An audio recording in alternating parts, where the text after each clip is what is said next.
आपने अपनी पत्नी को कोई गंभीर बात बता दी तो बिल्कुल गलती नहीं की, बतानी चाहिए। वो गृहिणी है, घर की मालकिन है, लक्ष्मी है घर की। लेकिन कोई गंभीर बात बता के और उनसे ये कह दिया कि देखो बहुत गंभीर बात है, किसी दूसरे से मत कहना, तो आपने डबल गलती कर दी। फिर तो जाएंगी बिचारी कहीं पर मंदिर में, एक सहेली मिल गई तो पूछेगी क्या बात है, आजकल बड़ी उदास उदास सी रहती हो। बोले नहीं नहीं कोई बात नहीं है। नहीं कोई बात तो होगी, बात क्या है, मुझसे क्या छुपाना, बताओ ना, कुछ ना कुछ तो जरूर हुआ होगा। तो जिस बात के लिए पति ने मना किया था कि किसी को बतानी नहीं है, वही बात सहेली को बता देंगे। बाद में ध्यान आएगा, हे भगवान मैंने तो इनको बता दिया। सुनो, मैंने तुमको बताया, किसी तीसरे को मत बता देना। वो सहेली कहेगी नहीं नहीं मेरा तो बिल्कुल ऐसा स्वभाव है ही नहीं, मैं तो देख मेरे मुंह से कभी नहीं निकल सकती ये बात। वो चौथी को जाके बता देगी, फिर पांचवी को बता देगी और बात फैल जाएगी। माताओं का हृदय बड़ा कोमल होता है ना, इसलिए सांप भी लगाए। युधिष्ठिर जी का सांप लगा है, माताओं के पेट में बात ज्यादा देर तक रुकती नहीं है।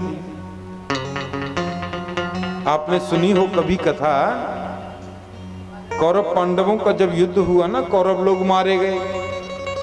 युधिष्ठिर जी महाराज सभी कौरवों को नाम ले ले करके जलदान कर रहे थे, तर्पण कर रहे थे, क्योंकि कौरव पांडव खानदान तो एक ही था ना। तो समस्त कौरवों का नाम ले ले करके जलदान कर रहे थे, पिंडदान कर रहे थे, तर्पण कर रहे थे। माता कुंती देख रही थी। मैया कुंती ने कहा बेटा एक पिंड कर्ण के नाम का भी दान कर दो, एक लोटा जल उसको भी चढ़ा दो। युधिष्ठिर बोले क्यों चढ़ा दें, कर्ण हमारी बिरादरी का नहीं, जाति का नहीं, हमारा कोई रिश्तेदार नहीं, फिर हमारा चढ़ा हुआ है उसको लगेगा थोड़ी।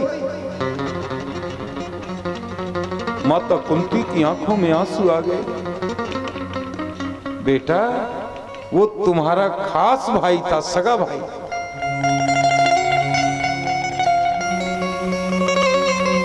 युधिष्ठिर कहते क्या कहती हो माता? हाँ बेटा मैं ठीक कहती हूं। मैं जब बहुत छोटी थी, मेरी अवस्था रही होगी तकरीबन 5 वर्ष की, तो हमारे घर संत दुर्वासा पधारे।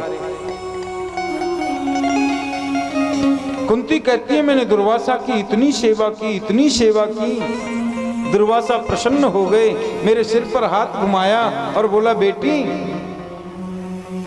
मैं तेरी सेवा से बहुत प्रसन्न हूं, एक मंत्र लिख करके दे गए, इस मंत्र को तू जब भी जपेगी और जिस देवता का भी नाम लेगी वो तेरे सामने उपस्थित हो जाएगा। अब मैं तो छोटी थी, उस मंत्र का प्रभाव परखने के लिए, जांचने के लिए, परीक्षा लेने के लिए नदी के किनारे, गंगा के किनारे बैठी और मैंने सूर्य का ध्यान करके वो मंत्र पढ़ दिया।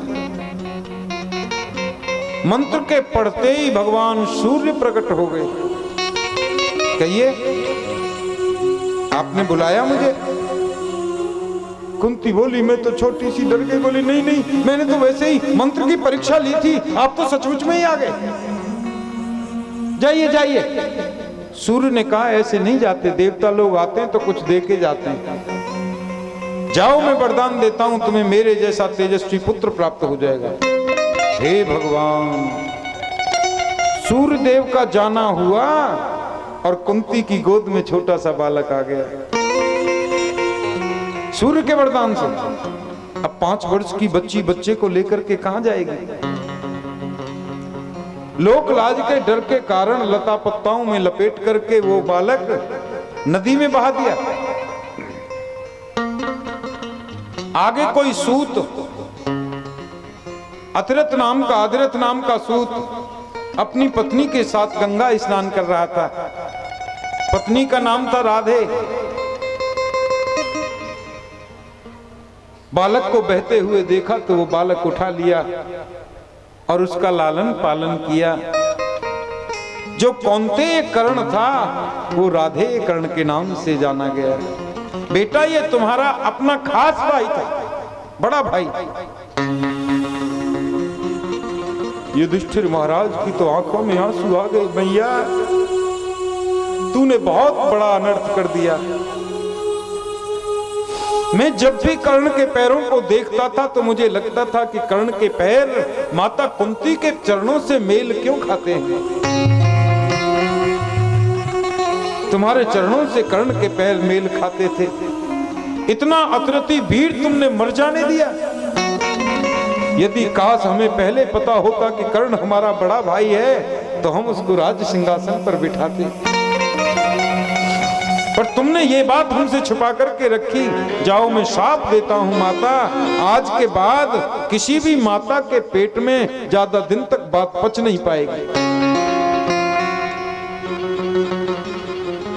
आदरणीय सुखदेव स्वामी कहते हैं, परीक्षित इसी शाप का हवाला देकर शुक्राचार्य राजा बलि को समझाते हैं, स्त्री सुनर्म विवाहे च। माताओं से एक बार झूठ बोलना पड़े तो दोष नहीं लगता।